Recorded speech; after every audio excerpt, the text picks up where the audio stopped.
بھائی کا سوال ہے کہ کوئی شخص ہے جو کہ آیت الکرسی پڑھتا ہے، یہ جو میں نے آپ کو بتایا بھی تھا کہ آیت الکرسی کوئی پڑھتا ہے تو جنت میں جانے سے اس کو صرف اور صرف اس کی موت روک سکتی ہے، ٹھیک ہے؟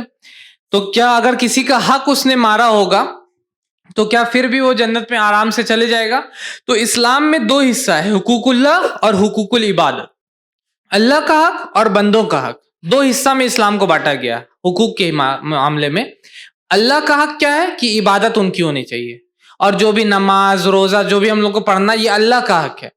بندوں کا حق کیا ہے؟ جیسے کہ ماں باپ کا حق ہے، پڑوسی کا حق ہے، رشتہ دار کا حق ہے، کسی کا مال نہیں کھانا ہے، کسی کو پہ ظلم نہیں کرنا ہے، کسی کو ناحق قتل نہیں کرنا ہے، سمجھ رہے؟ یہ بندوں کا حق ہے۔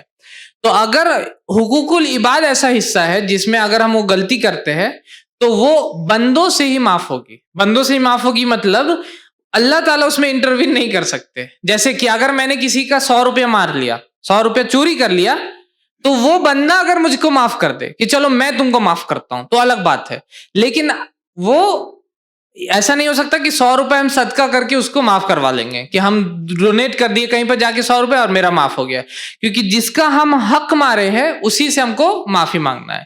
تو ایک حدیث یہ حدیث اس بات کی گواہی دے رہی ہے کہ آپ کو اگر آیت الکرسی آپ پڑھ رہے ہیں تو آپ جنت میں جا سکتے ہیں، لیکن اور بھی کنڈیشن سے، صرف ایک حدیث سے پورا اسلام ہم لوگ کو یہ نہیں کر سکتے، لیکن ہاں اگر یہ حدیث کو فالو کرتے کرتے وہ اور بھی حدیثوں کو فالو کرتا ہے تو انشاءاللہ وہ جنت میں جائے گا۔ جیسے ایک حدیث ہے دعا کے متعلق صحیح مسلم میں کہ ایک شخص وہ مطلب کہ راستے میں جا رہا تھا اور وہ مسافر تھا، مسافر کی دعا قبول ہوتی ہے، یاد رکھیے گا، مسافر تھا اور وہ اپنے ہاتھوں کو اٹھا کے دعا کرتا ہے اللہ تعالیٰ سے۔ دعا جو ہاتھ اٹھا کے کرتا ہے نا اس کی دعا اور قبول ہوتی ہے، جو ہاتھ اٹھاتا ہے انسان جب دعا کرنے کے لیے، اس کے بارے میں اور حدیثیں ہیں۔ لیکن نبی صلی اللہ علیہ وسلم فرماتے کہ اس کی دعا اللہ تعالیٰ نہیں قبول کرتے، کیوں؟ کیونکہ اس کا کھانا حرام ہے اور جو کپڑا پہنا وہ بھی حرام ہے اور اس کا شراب یعنی کہ پینا بھی حرام ہے، جو پی رہا ہے وہ بھی حرام ہے، تو پھر اس کی دعا کیسے قبول ہوگی؟ مطلب سارا کنڈیشن فلفل کر رہا ہے، مسلمان ہے، مسافر ہے، ہاتھ اوپر اٹھ کر کے دعا کر رہا، اللہ سے دعا کر رہا، ہو سکتا توحید پہ بھی مان رہا، لیکن صرف حرام کہہ رہا تھا تو دعا کیا ہو گیا؟ ریجیکٹ ہو گیا۔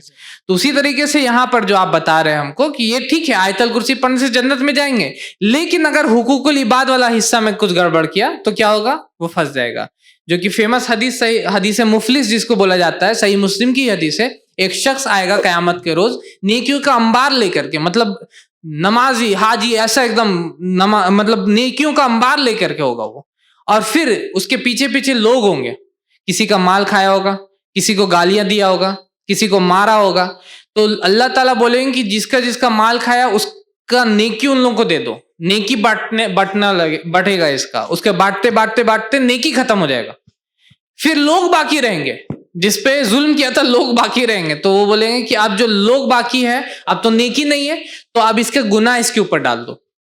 اب سوچئے اس کا گناہ نیکیوں کا انبار لے کے آیا تھا لیکن جا رہا کہاں؟ جہنم میں۔ تو حقوق العباد بہت ہی امپورٹنٹ حصہ ہے جس کو ہم لوگ کو ہمیشہ دھیان دینا چاہیے، ٹھیک ہے؟ حقوق اللہ بھی امپورٹنٹ ہے لیکن حقوق العباد بھی ساتھ ہی ساتھ امپورٹنٹ ہے۔ ہمارے معاشرے میں حقوق العباد پہ بہت ہی کم دھیان دیا، کسی کا پیسہ مار لیا جاتا ہے، نماز پڑھ رہے لیکن پیسہ مار دیا، کسی کا نماز پڑھ رہے لیکن کسی پہ ظلم کر دیا، نماز پڑھ رہے لیکن کسی کا زمین ہڑپ لیا، اور وہ نماز پڑھ رہے۔ تعجب کی بات یہ ہے کہ وہ نماز بھی پڑھ رہے، سمجھ رہے؟